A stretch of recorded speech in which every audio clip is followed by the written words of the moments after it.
Let me say this right now, and I need y'all to listen carefully, because what just happened in Miami is not just a footnote on the NFL calendar. It's not a minor update from training camp. No, sir, this is a major red flag for a team that entered the 2025 season with sky-high expectations, the Miami Dolphins.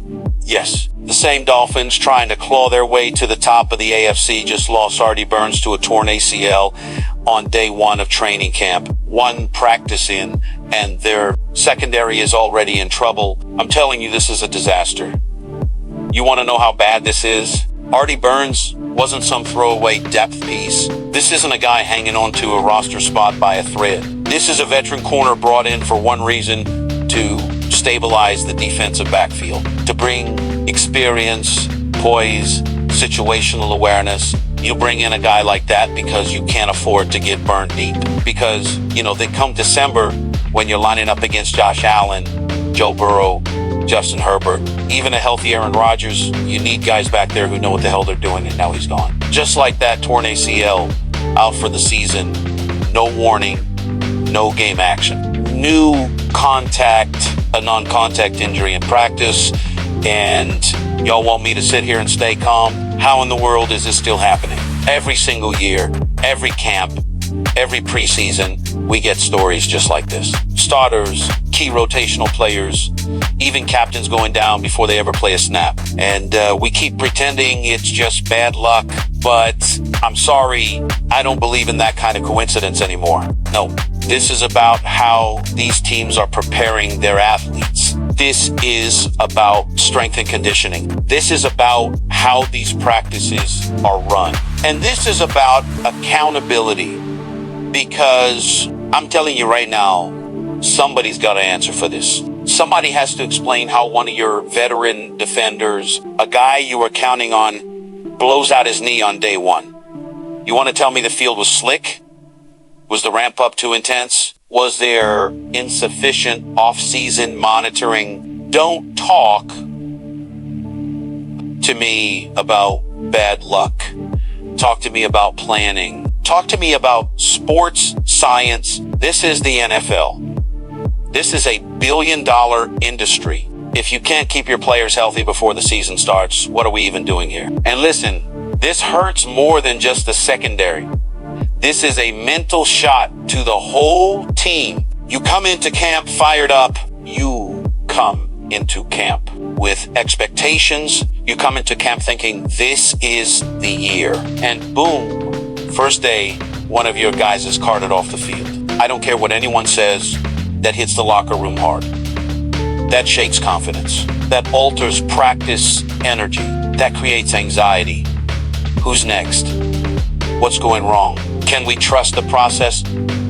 Let's zoom out. The Dolphins aren't just trying to have a good year. They're trying to break through. They've been stuck in almost territory for far too long. Tua had a breakout season last year. Tyreek Hill is still Tyreek Hill. Jalen Waddle is coming into his prime. The offense, dynamic, electric, explosive. But, and I know it doesn't matter how fast you score. If your defense gives up points faster, you think you can win shootouts against Buffalo, Kansas City, Baltimore. Please, you need stops. And Artie Burns was supposed to help with that. And now that help is gone. You think this is just about one player? It's not. This is a symptom, a signal, a preview of how fragile this whole setup is. Because I looked at that Miami schedule, folks, and let me tell you, it's brutal. You think the NFL gave them any favors? No way. This team was going to have to come out swinging. No margin for error. No room for early losses. You start 1-2-3, 1-4 in the AFC. Good luck climbing out of that hole. And now you're telling me they got to start the season with holes in the secondary, with a diminished cornerback room against elite passing attacks. Come on, man! That's a death sentence. Let me say something else, Mikey McDaniel. I like the guy. Offensive, wizard, creative mind. But this is the moment where we find out what kind of leader he really is. Because this isn't just about dialing up motions and trick plays and bootlegs. This is about managing crisis. Can you keep your players focused Can you adjust the scheme to protect a weakness? Can you maintain belief in a locker room when the first gut punch lands? That's the test. And as for the front office, let me be clear. They cannot afford to wait. They need to be on the phone right now. I'm talking about calling every free agent cornerback with a pulse.